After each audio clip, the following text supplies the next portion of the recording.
4 de agosto, comandados por las guerrillas que había organizado Antonia Santos en su hacienda de Latillo, Tadeo Rojas, Cayetano Telles, Gabriel Uribe, Antonio Morales, de quien dicen enviado por el Libertador, no se comportó de la mejor manera, al parecer. No era propiamente un estratega militar dirigiendo la operación. Si no se hubiese alzado el pueblo charaleño, por supuesto, pues en las cuestiones históricas no se sabe qué pueda suceder o no, porque en este caso no se dio. Seguramente los 300, 400, 500 veteranos que llevaba el coronel Lucas González para reunirse con las tropas de José María Barreiro en la antesala de la batalla de Boyacá, y con el miedo que tuvieron de ese medio empate y medio pérdida que significó el pantano de Vargas, donde por cierto participaron personalidades de las guerrillas dirigidas, pagadas y pertrechadas por Antonia Santos desde la hacienda de Latillo, como el gran Ferminio Vargas, quien por cierto fenecería en la batalla de Boyacá y sería el origen del famoso batallón Vargas que acompañó al Libertador tanto tiempo. Fenómenos históricos. Si hubieran pasado, pues seguramente la batalla hubiera sido más difícil. Si hubiésemos perdido pues a Bolívar y a Santander y a Anzoátegui y a los demás llaneros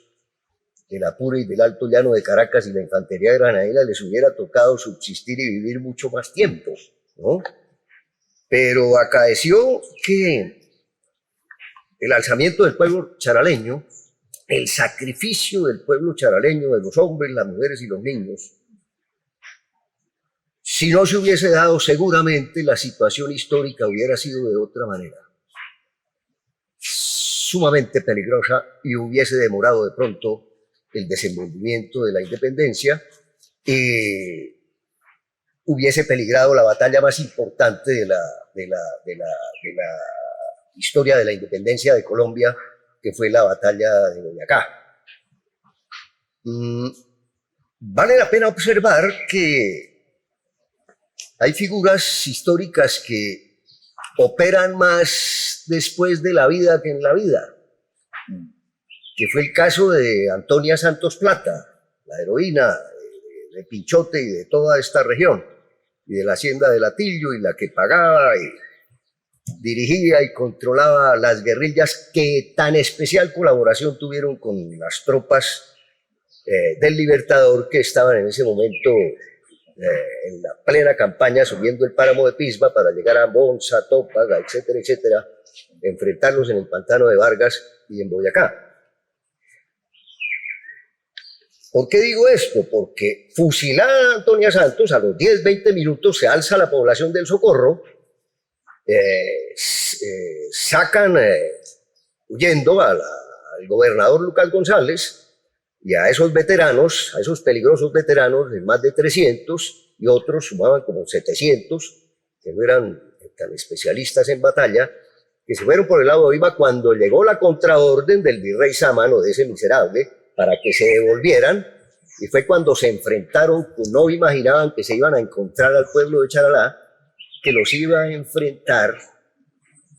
con mucha decisión y con estos guerrilleros que por supuesto no iban a permitir que con toda tranquilidad, después del fusilamiento de su jefe, que era la heroína, pasaran tan tranquilos a engrosar las tropas del general Barreiro y poner en peligro la batalla de Boyacá, habiendo perdido ya la batalla del pantano de Vargas. Entonces, dirigidos por este Gabriel Uribe, por Tadeo Rojas, por Cayetano Telles, por Vicente y José Ardila, Antonio Tovar, todos aquellos, y Morales, de quien se dice y se sospecha que no se comportó de la mejor manera, los enfrentaron, pero como no tenían tanta pericia militar y no estaban apertrechados de la mejor manera como lo estaban los españoles, lo fueron corriendo, pasando el puente del río Pienta, lo fueron acorralando en la población, se inició una masacre absolutamente terrible, vulgar para la historia misma de España, el asesinato de los hombres, las mujeres y los niños, el horadar los templos, el violentar a las muchachitas. Y está el ejemplo más claro, que fue el de la sobrina de la heroína Antonia Santos Plata, que se llamaba Elena Santos Rosillo, una muchachita de 14, 15 años, quien asustada pues se cobijó en el templo principal, y cuando se dio cuenta que entraron a hacer y deshacer lo que querían, a violentar a todas las gentes, por supuesto las mujeres, entonces decidió evadirse por una ventana lateral de la catedral, fue asesinada, y más de uno se atreve a decir que en la antesala después de la herida mortal, fue violentada por más de uno de estos bellacos que comandaba el coronel Lucas González, que se fastidiaron demasiado que esta población fuese capaz de no permitir que ellos lograsen llegar por Virolín, Vitama, Paipa, a unirse con el general José María Barreiro, lo cual, por supuesto, ocasionó una masacre vulgar para la historia de 4, 5 y 6 de agosto, que pues, vale la pena decir que el sacrificio tan terrible y tan costoso para la historia de los charaleños y del municipio y de sus herederos, pues fue lo más significativo y lo más importante para el triunfo de la batalla más importante, que fue la de Boyacá, que significó la independencia de Colombia respecto de España, para después seguir con Carabobo.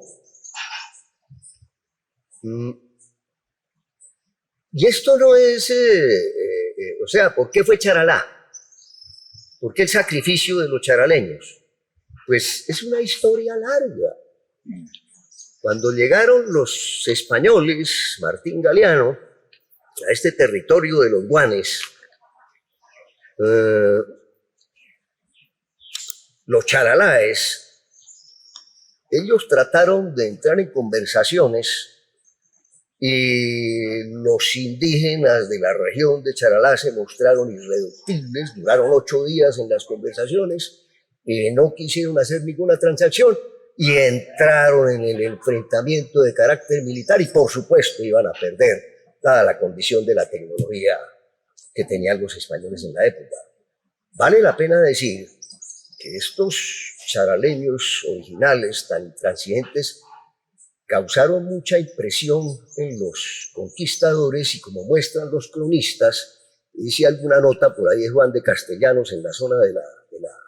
ayuntamiento, en la zona de la autoridad y en la plaza central de Charalá, que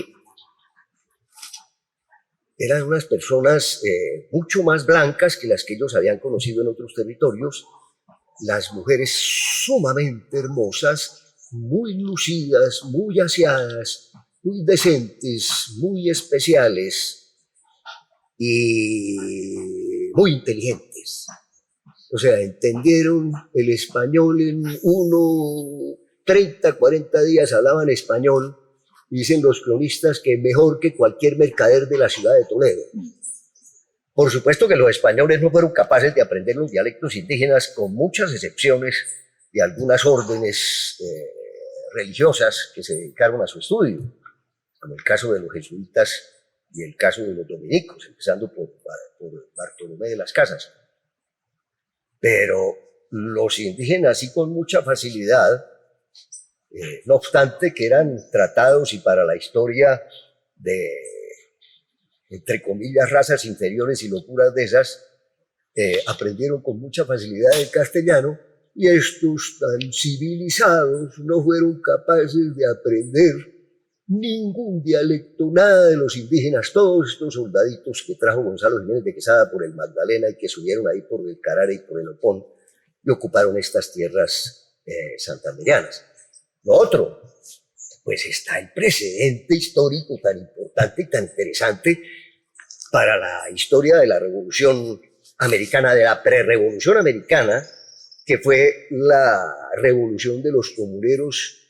¿Y cuál fue el héroe principal de la revolución de los comuneros? Pues aquí de Charalá,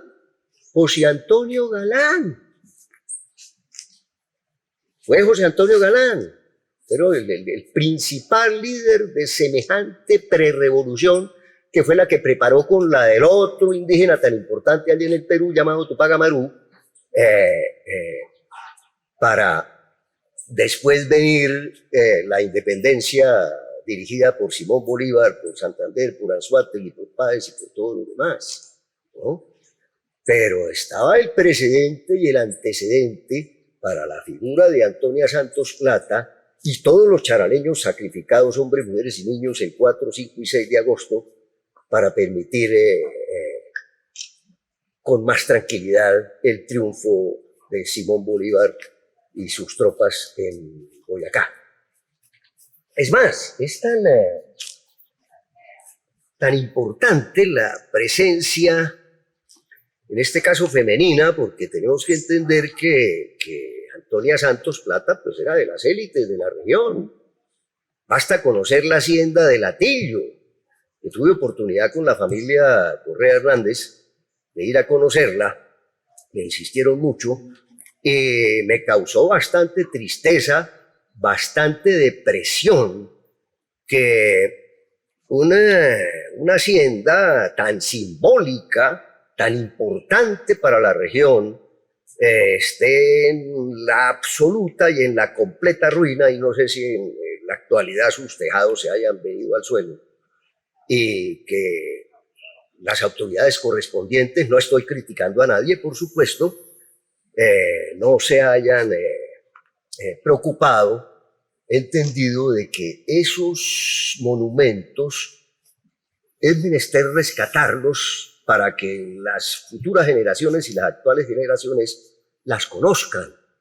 y entiendan que una personalidad que tenía tantas comodidades y que se hubiese podido entender tranquilamente con los españoles, hubiese decidido enfrentarlos de manera intransigente y entrar en la muerte que nunca imaginó ella que ese 28 de julio de 1819, 9 días antes de la batalla de Boyacá, significaría un alzamiento general, por aquello que dije al principio de la entrevista, que existen personalidades que operan mucho más después de la vida que en la vida, aunque ella operó en la vida y después de la vida. O sea, se convirtió en un mito. O sea, sus actuaciones en vida fueron tan significativas y tan especiales que se seguirán proyectando para siempre en el tiempo mientras exista esta humanidad. Y qué importante es que el municipio de Charalá y el entorno, pues la provincia de Guane, Comunera, etcétera, etcétera, celebre, recuerde todos los años, y nunca lo vayan a olvidar, el sacrificio del pueblo charaleño el 4, 5 y 6 de agosto, la famosa batalla del Pienta, que, repito, fue tan importante y tan significativa para la libertad de la República de Colombia. Entonces, honores para Antonia Santos Plata, honores para la población de Charalá y honores para los guerrilleros nombrados que fueron tan importantes. No sé, para no atafagarlos, debo terminar con una cita del Libertador cuando estuvo por estos territorios en 1820. Y entonces él, impresionado con la actuación sobre todo del género femenino, de las mujeres, de la provincia del Socorro, en este caso para el Socorro, y por supuesto era para Pinchote, para Charalá, para Villanueva, para Cabrera, para Barichara, para San Gil, para todo el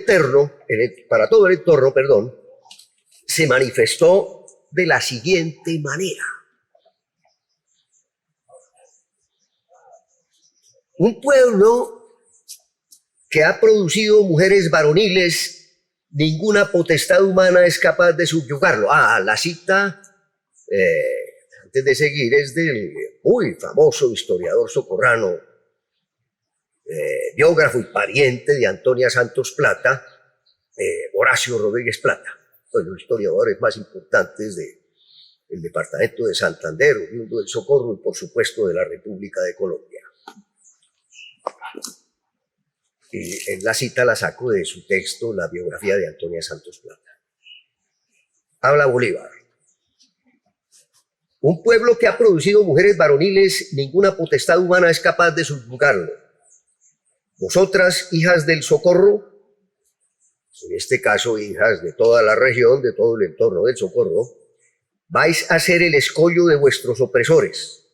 Ellos en su frenético furor profanaron lo más sagrado, lo más inocente, lo más hermoso de nuestra especie. Os hollaron. Vosotras habéis realzado vuestra dignidad,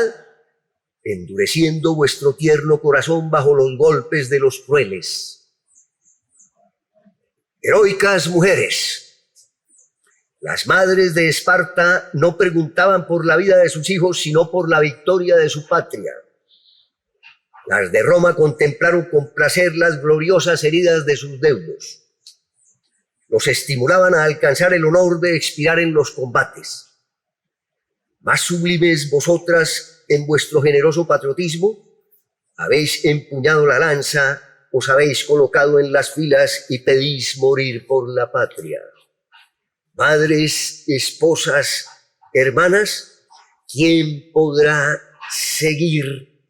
vuestras huellas en la carrera del heroísmo? ¿Habrá hombres dignos de vosotras? No, no.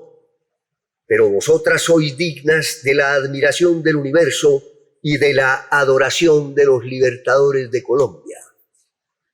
Acaba Bolívar, y de la posteridad y del pueblo de Charalá y de los hombres y mujeres de la historia de Colombia, presente y por venir. Muchas gracias a ustedes y espero que el aniversario no cese jamás.